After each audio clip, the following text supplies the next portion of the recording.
एक स्वतंत्र गणराज्य बनने और देश में कानून का राज स्थापित करने के लिए 2 नवंबर 1949 को भारतीय संविधान सभा द्वारा इसे अपनाया गया और 26 जनवरी 1950 को लागू किया गया था। इसे लागू करने के लिए 26 जनवरी की तिथि को इसलिए चुना गया था क्योंकि 1930 में इसी दिन भारतीय राष्ट्रीय कांग्रेस ने भारत को पूर्ण स्वराज घोषित किया था। इस दिन हर भारतीय अपने देश के लिए प्राण देने वाले अमर सपूतों को श्रद्धांजलि अर्पित करते हैं। गणतंत्र दिवस की पूर्व संध्या पर राष्ट्रपति राष्ट्र के नाम संदेश देते हैं। स्कूलों, कॉलेजों आदि में कई कार्यक्रम आयोजित किए जाते हैं। भारत के राष्ट्रपति दिल्ली के लाल किले पर भारतीय ध्वज फहराते हैं। राजधानी दिल्ली में बहुत सारे आकर्षक और मनमोहक कार्यक्रम आयोजित किए जाते हैं। दिल्ली को अच्छी तरह सजाया जाता है। राजपथ पर बड़ी धूमधाम से परेड निकलती है, जिसमें विभिन्न प्रदेशों और सरकारी विभागों की झांकियां होती हैं। देश के कोने कोने से लोग दिल्ली में 26 जनवरी की परेड देखने आते हैं। भारतीय सेना अस्त्र शस्त्रों का प्रदर्शन होता है। 26 जनवरी के दिन धूमधाम से राष्ट्रपति की सवारी निकाली जाती है तथा बहुत से मनमोहक कार्यक्रम आयोजित किए जाते हैं। देश के हर कोने में जगह जगह ध्वजवंदन होता है और कई तरह के कार्यक्रम आयोजित किए जाते हैं। विश्व भर में फैले हुए भारतीय मूल के लोग तथा भारत के दूतावास भी गणतंत्र दिवस को हर्षोल्लास के साथ मनाते हैं।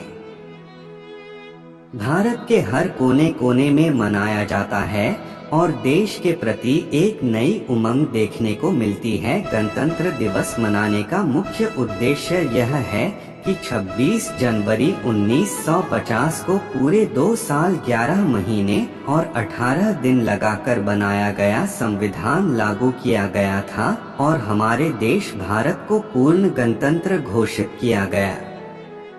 वैसे तो हमारा देश 15 अगस्त 1947 को अंग्रेजों के चंगुल से आजाद हो गया था, परंतु इस आजादी को रूप 26 जनवरी को दिया गया। तब से अब तक हम इस दिवस को आजादी के दिन के रूप में मनाते हैं। आज हमें आजादी मिले हुए पूरे 73 साल हो चुके हैं। हमारे देश की आजादी किसी भी एक व्यक्ति के कारण नहीं हुई। हमारे देश की आजादी बहुत सारे भगत सिंह, महात्मा गांधी आदि जैसे महान पुरुषों के बलिदान का परिणाम है।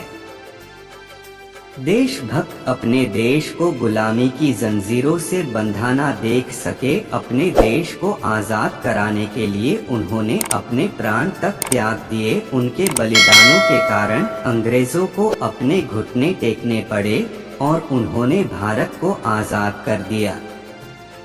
गणतंत्र दिवस के दिन हम इन महान पुरुषों के बलिदान को याद करत और प्रेरणा लेते हैं कि हम भी इन्हीं महान पुरुषों की तरह अपने देश के लिए अपने प्राण त्याग देंगे। उसकी आन, मान और शान की रक्षा के लिए हर समय तैयार रहेंगे और दोबारा कभी अपने देश को गुलामी की जंजीरों में बंधने नहीं देंगे। हम सबको इन देशभक्तों से प्रेरणा लेनी चाहिए और देश की हिफाजत के लिए तैयार रहना चाहिए। गणतंत्र दिवस को मनाने का एक उद्देश्य है कि हम महान पुरुषों के बलिदान को याद करके उनसे प्रेरणा लेते हैं। प्रत्येक भारतवासियों को भारत के शहीदों से प्रेरणा लेनी चाहिए और अपने देश को ऊंचाइयों तक पहुंचाने के लिए प्रयास करते रहना चाहिए। और हर भारतीय का कर्तव्य बनता है कि वह देश के विकास के लिए अपना पूरा योगदान दे और देश की रक्षा के लिए हर समय खड़ा रहे। सन 1929 के दिसंबर में लाहौर में भारतीय राष्ट्रीय कांग्रेस का अधिवेशन पंडित जवाहरलाल नेहरू की अध्यक्षता में हुआ।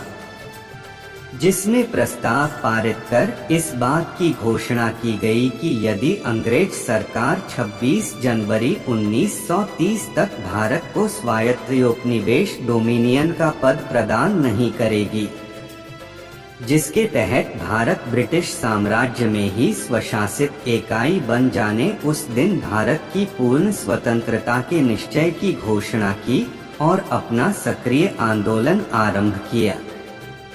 उस दिन से 1947 में स्वतंत्रता प्राप्त होने तक 26 जनवरी स्वतंत्रता दिवस के रूप में मनाया जाता रहा। इसके पश्चात स्वतंत्रता प्राप्ति के वास्तविक दिन 15 अगस्त को भारत के स्वतंत्रता दिवस के रूप में स्वीकार किया गया। भारत के स्वतंत्र हो जाने के बाद संविधान सभा की घोषणा हुई और इसने अपना कार्य 9 दिसंबर 1946 से आरंभ कर दिया। संविधान सभा के सदस्य भारत के राज्यों की सभाओं के निर्वाचित सदस्यों के द्वारा चुने गए थे। डॉ. भीमराव अंबेडकर, जवाहरलाल नेहरू, डॉ. राजेंद्र प्रसाद, सरदार वल्लभ भाई पटेल, मौलाना अबुल कलाम आजाद आदि इस सभा के प्रमुख सदस्य थे। संविधान निर्माण में कुल 22 समितियां थी, जिसमें प्रारूप समिति ड्राफ्टिंग कमेटी सबसे प्रमुख एवं महत्वपूर्ण समिति थी और इस समिति का कार्य संपूर्ण संविधान लिखना या निर्माण करना था। प्रारूप समिति के अध्यक्ष विधिवेत्ता डॉ.